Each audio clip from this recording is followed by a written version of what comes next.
Hello, shout out pala sa mga katambay dyan. Kamusta na kayo dyan? Nandito ako sa Mahiwagang Kusina at kasama ko si Shiwa, isang nasyonal na Nepal. So, kamusta na kayo dyan? Sisa na kayo? Galing tayo sa trabaho, medyo pagod. At ito ngayon ang aking naisip. Magtatanong lang ako ng konti.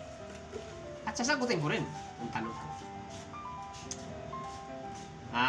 Mga katambay, kapag ikaw ba ay isang OFW at nangarap ka na magpunta sa iba't ibang bansa,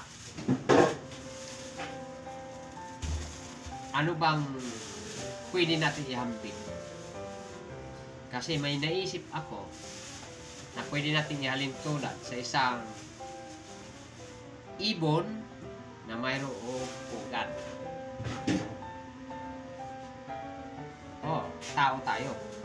Pero alam ko, di ba ang ibon kapag naghanap ng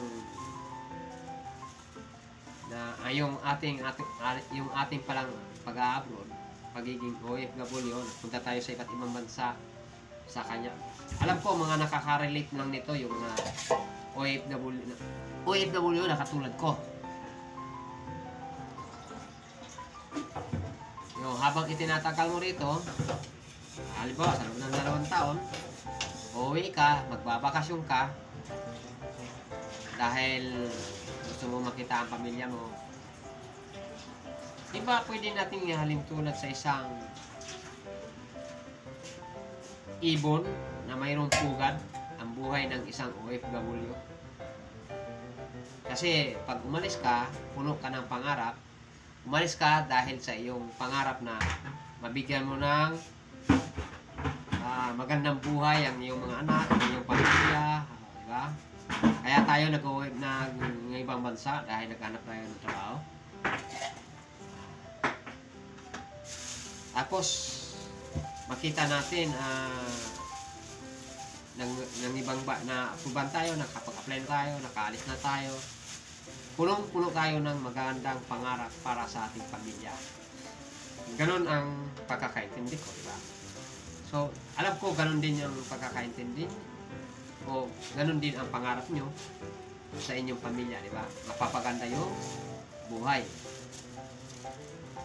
Kung ihalin tulad natin sa isang ibon ang buhay ng isang OFW, sa isang ibon na mayroong pugad, mayroong nis, mayroon na siyang mga sisiw, mayroon na siyang itlog, diba? Kadalasan kasi karamihan sa atin mga OFW, may mga pamilya na sa Pilipinas. Kaya ko naisip yan na ihalin tulad kasi ang mga tao, ang mga lalaki na nag-OFW, o lalaki man o babae, o dalaga at binata na nag-ibang bayan, ay dahil sa pangarap na mapapaganda ang buhay pamilya o kaya makakatulong sa magulang o sa mga kapatid. So, ang purpose na pag-abroad dahil sa pangarap na mapagandang buhay. Ngayon, doon sa sinasabi kong pugad ng ibon, ay yung OFW na si OFW na ang ibang bayan ay walang pinakaiba doon sa ibon na mayroon na siyang sisiw, mayroon na siyang pugad, mayroon siyang yung pugad niya mayroon na sisiw. So mayroon OFW, mayroon mga anak, may pamilya sa Pilipinas. Ayun, naghanap ng pera sa ibang bansa, naghanap buhay para sa mga paganda.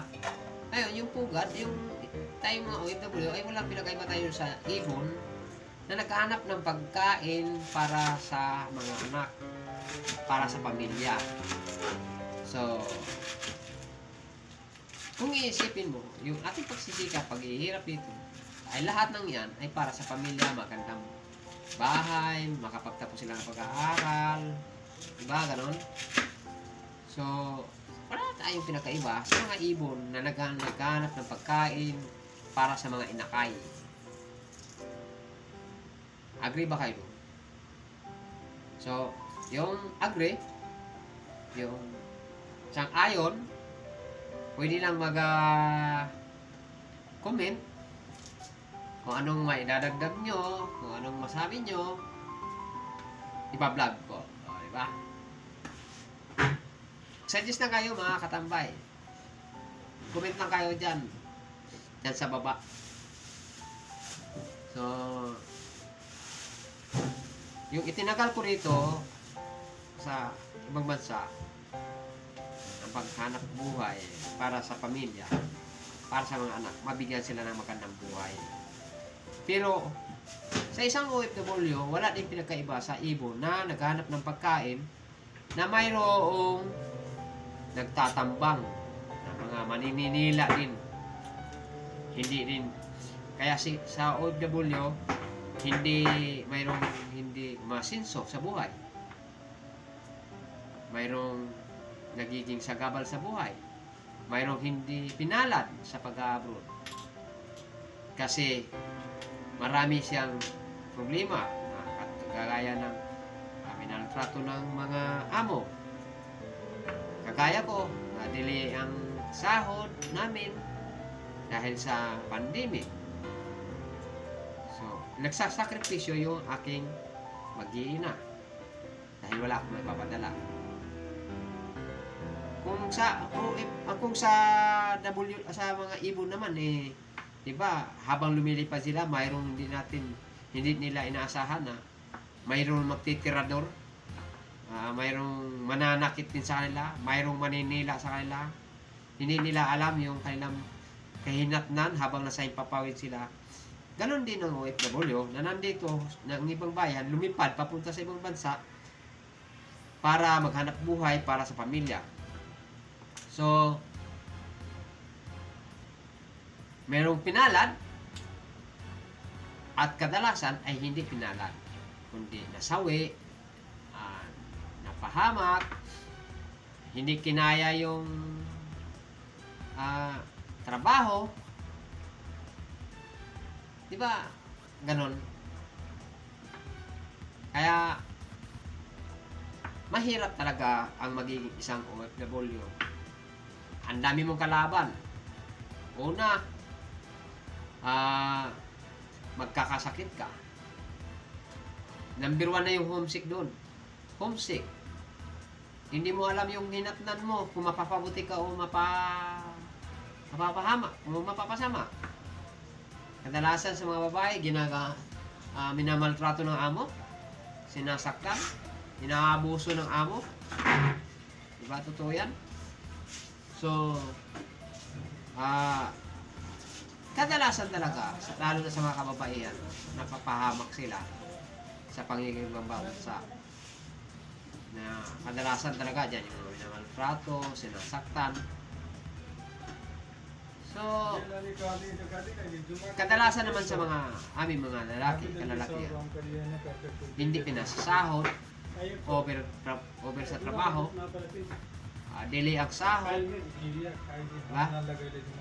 Kaya ang makaka-relate lang dyan, yung sa sinasabi ko yan, ay mga kapwa ko OFW dito sa iba't ibang bahagi ng panig ng mundo, ibang panig ng mga bansa na panig o dulo ng mundo, kung saan salupalok man sila ganon. So,